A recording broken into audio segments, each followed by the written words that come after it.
Blessed day in the observance of Lent season. It's an honor to be part of your journey, dynamic and magnificent third year medical students of La Consolacion University, Philippines. My deep thanks to Dr. Ruth Bordado for the invitation and to the Dean, Dr. Macristina Sulueta, staff, and Augustinian sisters for this opportunity. Please join with me as I walk you through in this fast-growing subspecialty in psychiatry, geriatric psychiatry. I will be presenting 5 objectives, namely to understand geriatric psychiatry, to identify the different stressors and risk factors in developing mental illness among elderlies, discuss proper evaluation and assessment to arrive at a diagnosis of an elderly suffering from mental condition. Fourth, to highlight the common psychiatric disorders affecting the elderly. Lastly, to determine treatment approaches and multidisciplinary care in improving quality of life.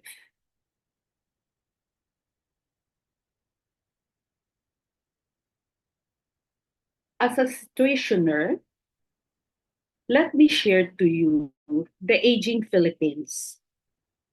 Among the ASEAN countries, Philippines is one of those, and we have greatest number of elderlies versus American and European countries.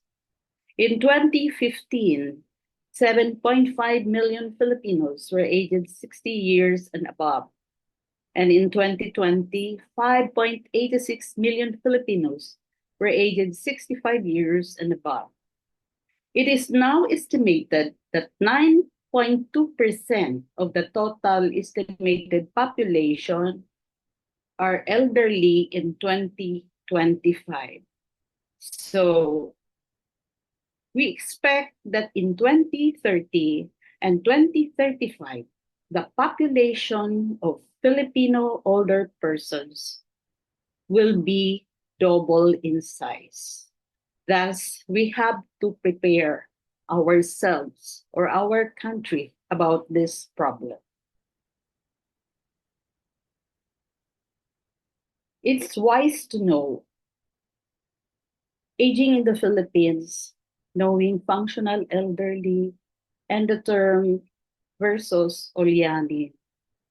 One should not think that Olianin is normal. Then one has to also consider aging versus disease and versus disuse. Likewise, we have also to think about the dependency of our elderlies on caregivers.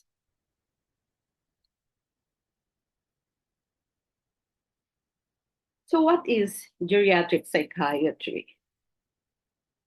It's psychiatry of old age, geropsychiatry, and psychogeriatrics. It is a fast-growing subspecialty of psychiatry that deals with the study, prevention, diagnosis, and treatment of neurodegenerative cognitive impairment and mental disorders in the elderly. And these uniquely occur in late life. It also focuses on providing care of intensive needs of patients and the caregivers, especially at the end of the life cycle, where many complex physical and mental health issues coalesce versus other subspecialties.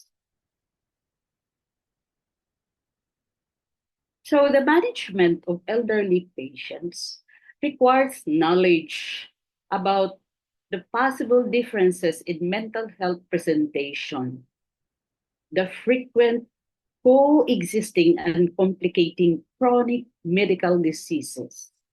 Likewise, multiple medications, polypharmacy, the drug-to-drug interactions, pharmacodynamics, and pharmacokinetics. Then we also have to think about aging-specific issues on legal matters, wherein families should always be oriented from the very start. So at the end, there will be no more confusion as to inheritance, or they will be posing some problems among themselves. So in old age, this is the very period beyond retirement. Usually it's around 65 years old. As we know here in the Philippines, we are, whether you're working the government, you have to retire at the age of 65. Remember, it's not a disease. It is a phase of life cycle with its own developmental issues. And you will find each one to experience loss of physical agility, mental acuity, loss of status and power. Before, most probably, you are somebody, you are the chief, or you are handling a very high position. But once you retire, your status and power are no longer considered. Then there are also issues on loss of friends, loved ones, and even contemporaries. So older people is described to have a coexisting chronic medical illnesses and disabilities. As I have mentioned, there is always many medications or polypharmacy. You might be thinking, or you have your lola, your lolo, your old parents, relatives, friends, that they are on many medications as maintenance. Maybe average of 8 kind of medicine. Then we have cognitive impairments like memory impairment. Psychological and social factors also come into play in the manifestation of behaviors and symptoms, wherein the presentation can be very atypical.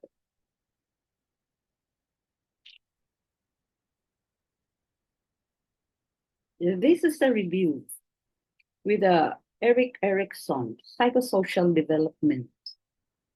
Where is our old or our elderly? It is in the stage of integrity versus despair.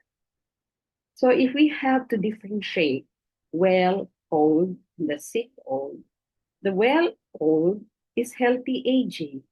They focus on passing accumulated wisdom to the future generation. Whereas the sick old, they are persons who might suffer from mental or physical disorders or both, which will impair their ability to function and even survive. Thus, in despair, they have failure to accumulate or pass on to the future generations.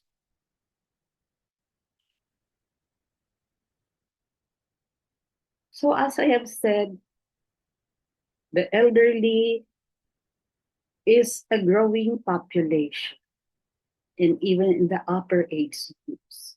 This is age 85 and up, the most rapidly growing segment, characterized by highest morbidity and highest rate of psychiatric and medical comorbidities.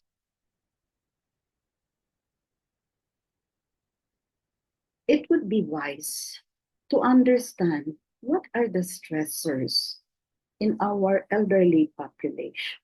Number one is acute and chronic medical illnesses. As we know, it's very common hypertension, diabetes, hypercholesterolemia, and other metabolic diseases. Thus, there is concomitant use of therapeutic drugs, and there is complicated drug to disease interactions. It is well noted that older women, because they have a longer lifespan than men, are more likely to live alone than older men. Retirement could either be voluntary or involuntary. What happens then after retirement? Of course, there is loss of financial resources, loss of social status, reduction in social networks, and loss of contemporaries, which could be either due to death, illness, and migrations. Let's go to the general signs and symptoms of geriatric mental illness. Insomnia is the most common, and sleep changes. And of course, we have identified the stressors, biopsychosocial stressors, I would say. They feel sad or depressed. They tend to withdraw from the society or community. Unexplained fatigue, energy loss, confusion, disorientation, problems with decision making and concentration. It's either increase or decrease in appetite.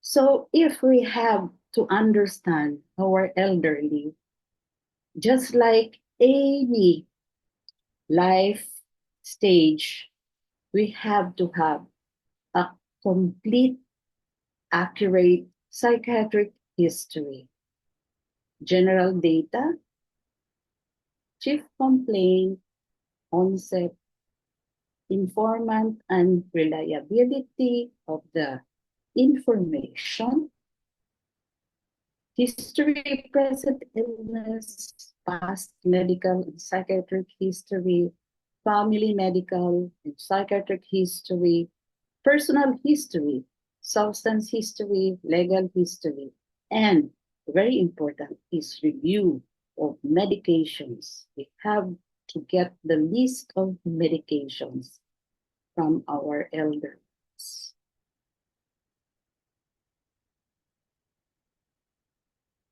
So we have mentioned about all these things. When we have to check on the history of the elderly, the presenting problem could either be coming from the patient or coming from the caregiver or family. If it is the caregiver, the reliability of information is about 85%.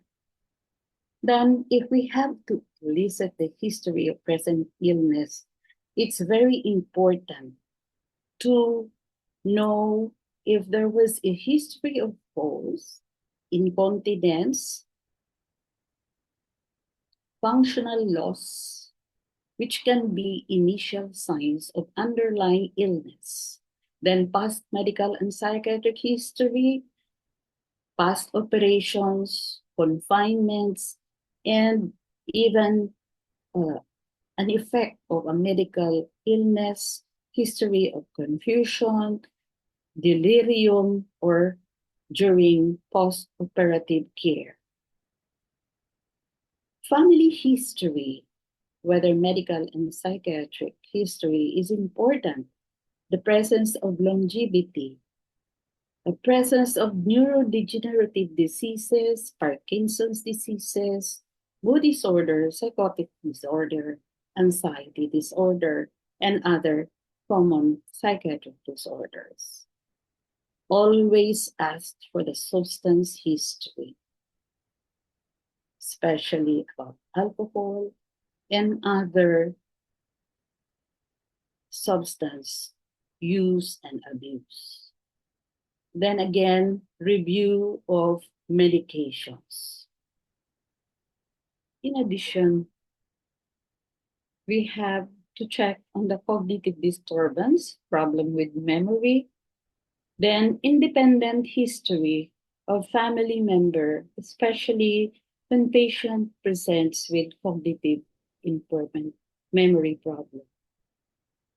Interview alone that will determine or about the patient's privacy and respect.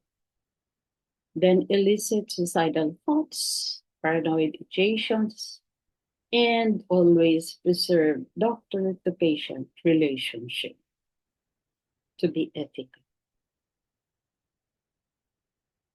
So, what are the components of psychiatric examination in the elderly? We have physical examination, a thorough physical examination, neurological examination, mental status examination, geriatric neuropsychological evaluation. We focus on these three aspects: cognitive, behavioral, and function.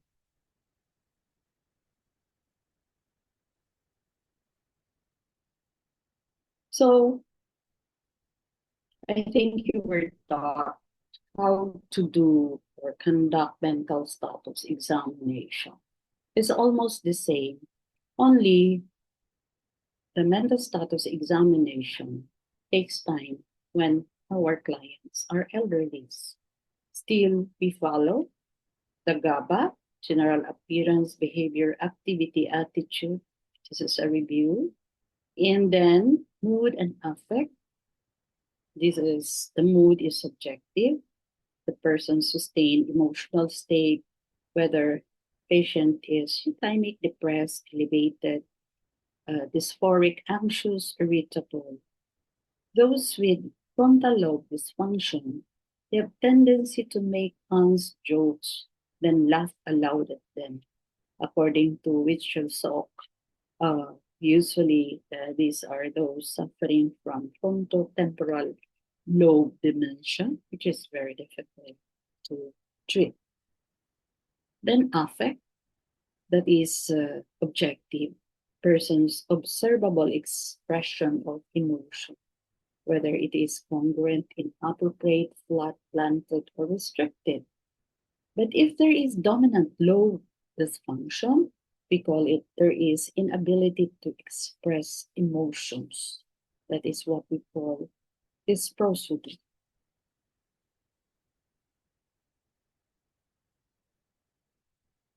The third is speech, whether it's non-fluent, fluent, or combination. It's Broca's aphasia, Wernicke's aphasia, and when it is a combination, it is called global aphasia. Among elderlies, the visual spatial decline is normal in aging. Then we have the thought process, the early sign of dementia wherein they lost the ability to appreciate abstract thinking. And there is also some kind of disturbances. There is word salad, neologism, circumstantiality, tangentiality, and loosening of associations. And they can also present flight of ideas, clung associations, and blocking of thoughts. Then the next is thought content, preoccupations, suicidal and homicidal thoughts. Then we have perceptual disturbances, hallucinations, it could be visual, auditory, delusions, depersonalization, and derealization. As to sensorium and cognition, look into the consciousness, the degree of wakefulness, and that is the reticular activating system in the brainstem, and content of thought, which is a function of the cerebral cortex. Then the orientation, awareness of self and environment, Then memory, the ability to recall memories, events, especially the immediate, present, and remote. Intellectual task, information and intelligence, reading and writing, determining deficit and handedness. The nine is insight and judgment, knowledge about the illness and judgment, capacity to act appropriately in various situations. So let's go to comprehensive geriatric assessment that will help us in the diagnosis as well as looking into the outcomes, implementation, and recommendation. This form of evaluation is usually done by interdisciplinary team, whether psychologists, nurse, or health workers who are trained. This is designed to promote improved function, and this includes medical, sensory, functional, psychological, and social dimensions. The key components of comprehensive geriatric assessment target patients likely to benefit, evaluate, and recommend outcomes.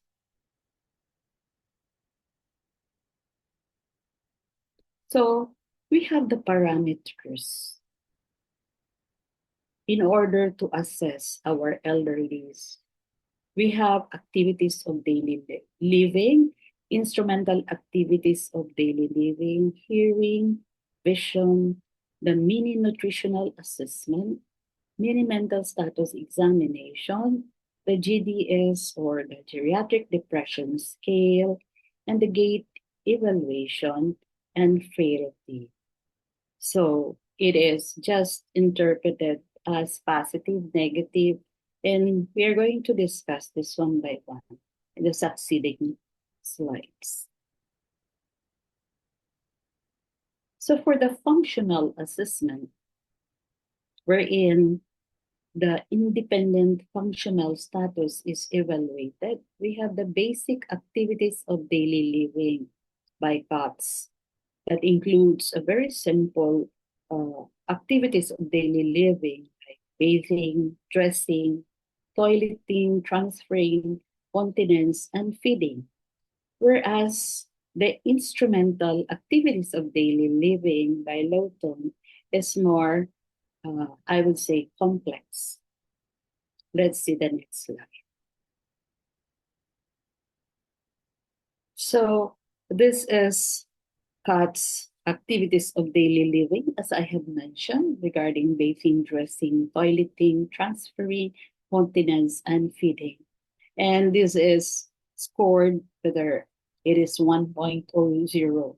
So if there is a total of 6, that means our elderly is independent. Whereas if they have a low 0, then the patient is very dependent for this very simple activities of daily living. Whereas the instrumental activities of daily living by Lawton, this is for each category, there is a numerical score of 1 and 0.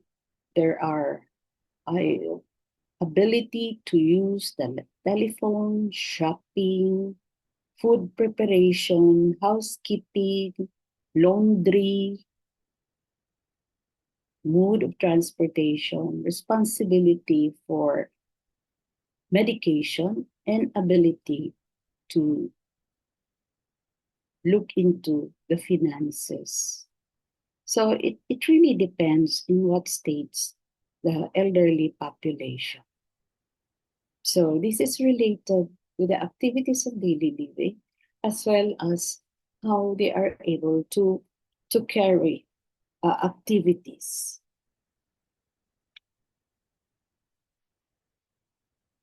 The mini mental status examination is very common. This will take at least 10 to 20 minutes. It's sensitive, 81%, and specificity of 89%. Maximum score is 30 points. If a particular individual would have a 20 to 24 score, then he could be suffering already from MCI or mild cognitive impairment. If the MMSE is 10 to 20, then it's categorized as moderate dementia. If less 10, severe dementia. The mini mental status examination was translated by the Dementia Society of the Philippines into different dialects in order to reach out to the community during our outreach program. The MOCA is sensitive in picking up mild cognitive impairment. It takes long to conduct, 20 to 30 minutes. And this was also translated into Filipino by Dr. Jacqueline Dominguez of DSP.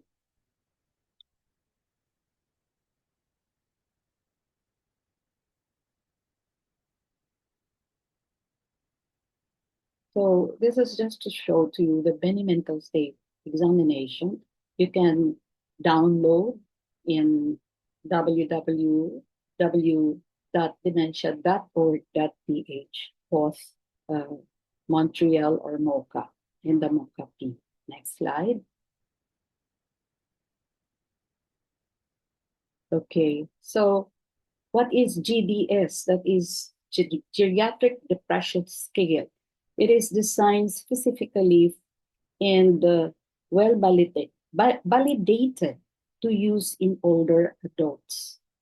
A 30 item, but it has a shorter version, 15 items.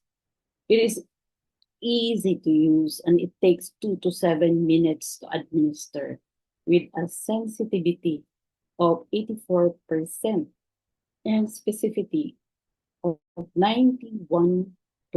This is only recommended for use among cognitively intact and mildly impaired older adults. A score of more 5 points will be pointing to a probable depression.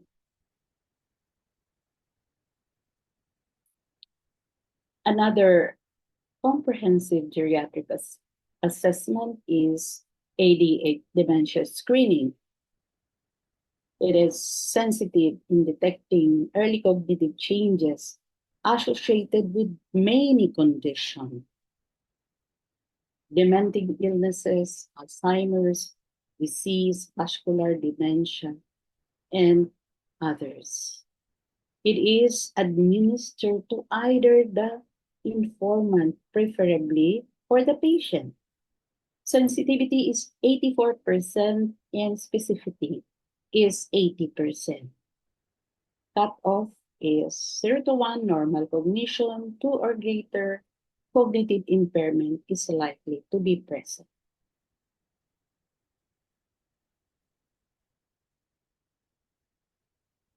So this is how it looks. The geriatric depression scale, which is also, or this can be downloaded in the website of the Dementia Society of the Philippines. So what are these mental disorders in the elderly?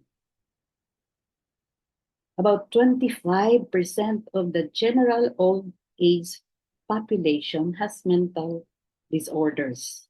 The most common is depression or depressive disorders, about 15%, and cognitive disorders, 5 to 10% in 60 to 70 years old.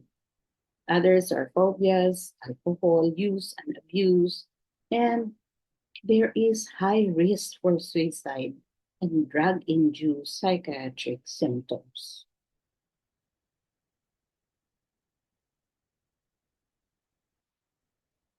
So these psychosocial risk factors were already mentioned, then these are very, very sensitive for our elderlies.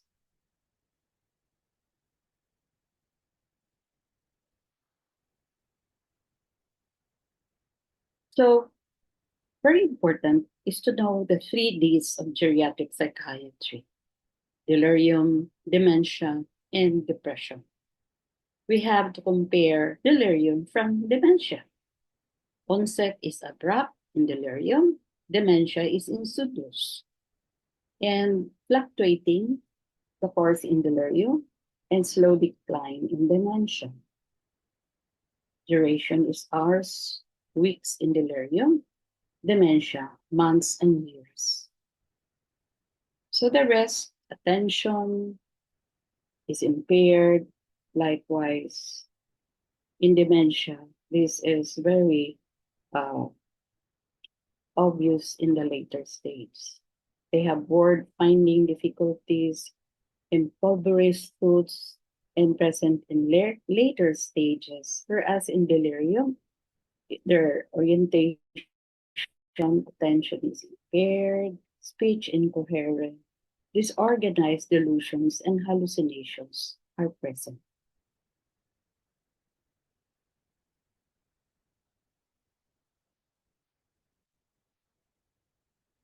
So I have mentioned that delirium is acute, which involves perceptual disturbances, and the hallmark symptom is impairment of consciousness and global impairment of cognitive functions.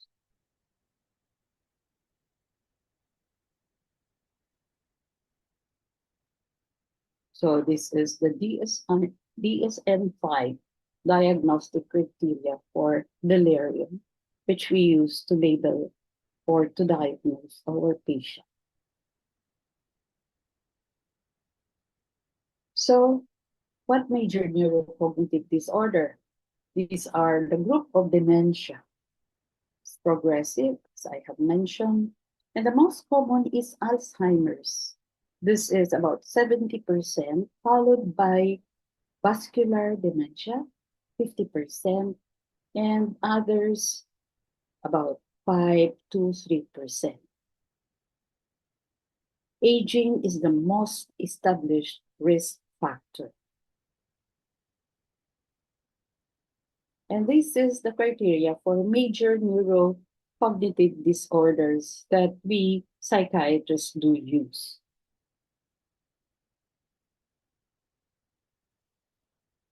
Dementia with Lewy body is about 20%, as I have mentioned, and vascular 50% of multi-infarct dementia have delusions.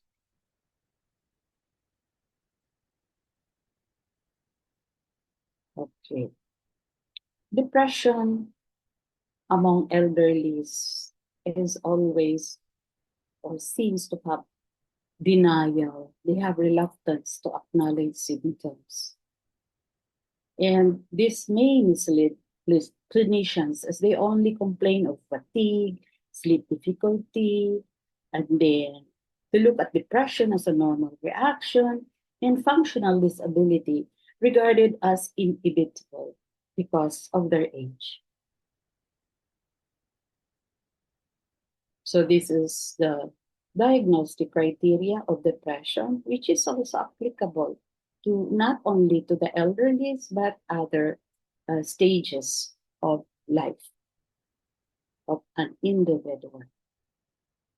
Schizophrenia is also of late onset, very common in women, greater prevalence of paranoid panic.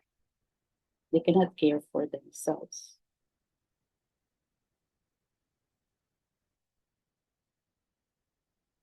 Other common geriatric psychiatric disorders, delusional disorders, somatic delusions, and the prognosis is fair.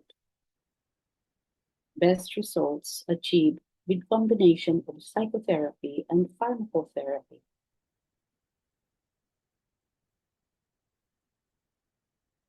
Anxiety disorder is common. Even panic disorder, phobias, obsessive compulsive disorder, generalized anxiety disorder, acute stress disorder, post traumatic stress disorder. Phobias is about 4 to 8%. Although signs and symptoms are less severe versus the younger population. Somatoform disorder among 60 years old, hypochondriasis, it takes 40 to 50 years old.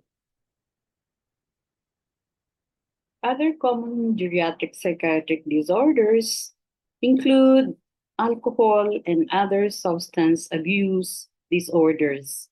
These account for 10% of all emotional problems among older persons and dependents on substances like hypnotics, anxiolytics, and narcotics, which is very common in old age.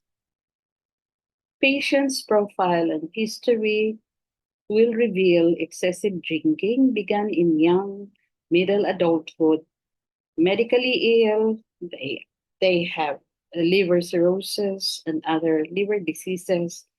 And this patient could either be divorced, widowed, or men who are never married.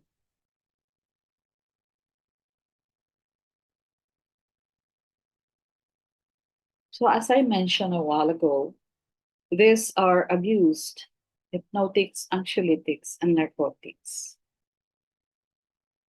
Over the counter medications include analgesics, laxatives, about 30% for laxatives, analgesics, 35%.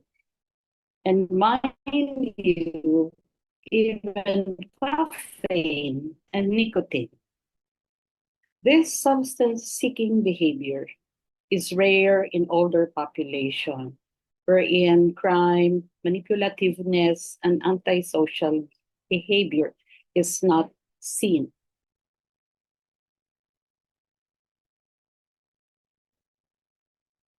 Sleep disorders. The advanced age, single most important factor associated with increased prevalence of sleep disorder. There is a higher rate of breathing related sleep disorders like sleep apnea, medication induced movement disorders. This is what we call extrapyramidal symptoms. Dysomnia, most frequent is primary insomnia, nocturnal myoclonus, restless leg syndrome, and sleep apnea. Parasomnias, the reticular activating system, the sleep behavior disorder, almost exclusively among elderly men. What are the conditions that commonly interfere with sleep? We have pain, dysphoria, dyspnea, and heartburn.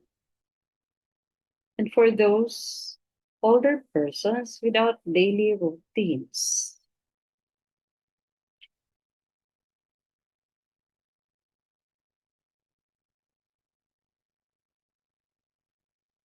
So to proceed, other common geriatric psychiatric disorders.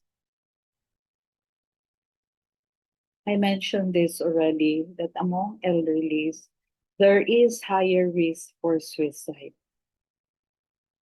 65 years old and above has 5 times higher risk than the general population. The suicide victims use guns or hang themselves. Suicide attempters are drug overdose, about 70%, cut or slash themselves, 20%.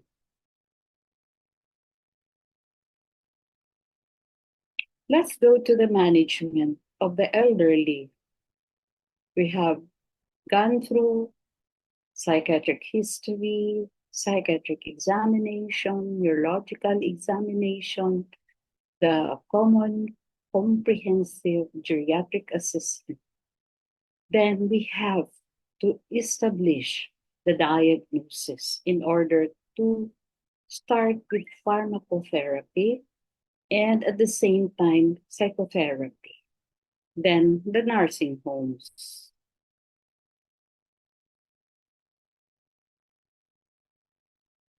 The principles of psychopharmacology is really to improve the quality of life, maintain persons in the community, and delay or avoid their placement in nursing home. As we all know, Filipino families are in deep gratitude and respect our elderlies. They don't just place their elderlies, their lolo, their lola, already elderly parents in nursing home, unlike in other countries. Individualization of dosage is a basic tenet. Slow administration of lowest dose. Start low, go slow, so that it is easy to determine side effects and drug to drug interaction. We have to have the lowest possible dose to achieve therapeutic effect. The changes in ratio of lean to fat body mass, company aging, and changes in end organ or receptor site sensitivity should be considered.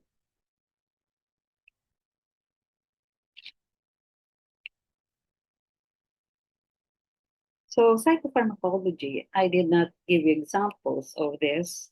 We have antidepressants, antimanic agents, antipsychotic drugs, and anxiolytic drugs. I just would like to emphasize that on anxiolytic drugs, we avoid benzodiazepine because a lot of them will have falls as a side effect, and with that, they will have fracture. So it's very difficult. So avoid benzodiazepine among the anxiolytic drugs. These are the diazepam, the alprazolam, and for the antipsychotic drugs, they use haloperidol, olanzapine, and these are usually used if they have uh, hallucinations and if there is agitation, only for a few weeks. So this could be behavioral psychological symptoms of dementia, wherein antipsychotic drugs can be given. For those with schizophrenia, for mood disorder, then they are given low dose of mood stabilizer and antipsychotic. This antimanic agents or the mood stabilizer. Antidepressants, we have uh, the SSRIs, escitalopram, the sertraline, which are safe for our elderly population. We don't give imipramine, tricyclic antidepressants because it is a problem to the heart of our elderly populations.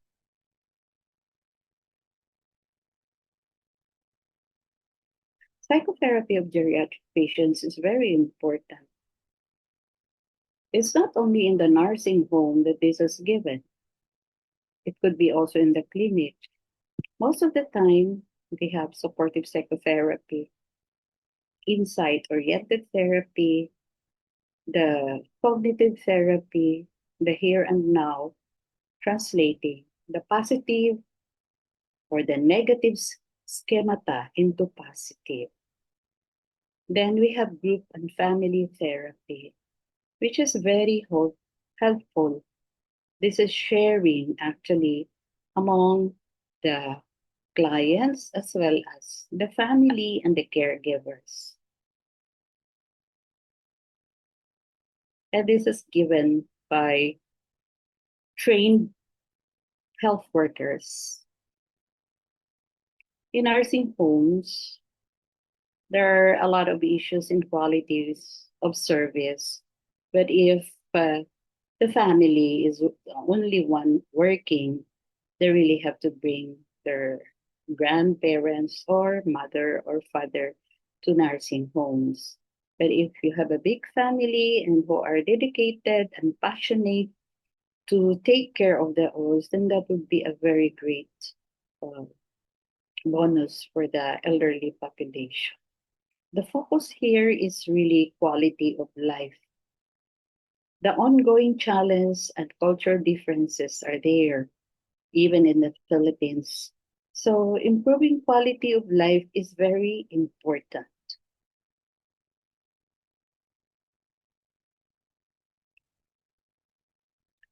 In summary, geriatric psychiatry is a study of causes and medical treatment of mental illness associated with old age. Proper history, examination, assessment are necessary dealing with an elderly patient. Appropriate management among geriatric patients should be given with consideration of patient's profile, comorbidities, and other medications that is being taken. Extra care and support should be provided. We have to remember that comfort and peace is pervasive in improving quality of life among our elderly population. My references are this. So, aging issues, again, I would like to emphasize that whatever happens, our elderlies need comfort, peace, love, pervasive in improving their quality of life. Thank you for your attention.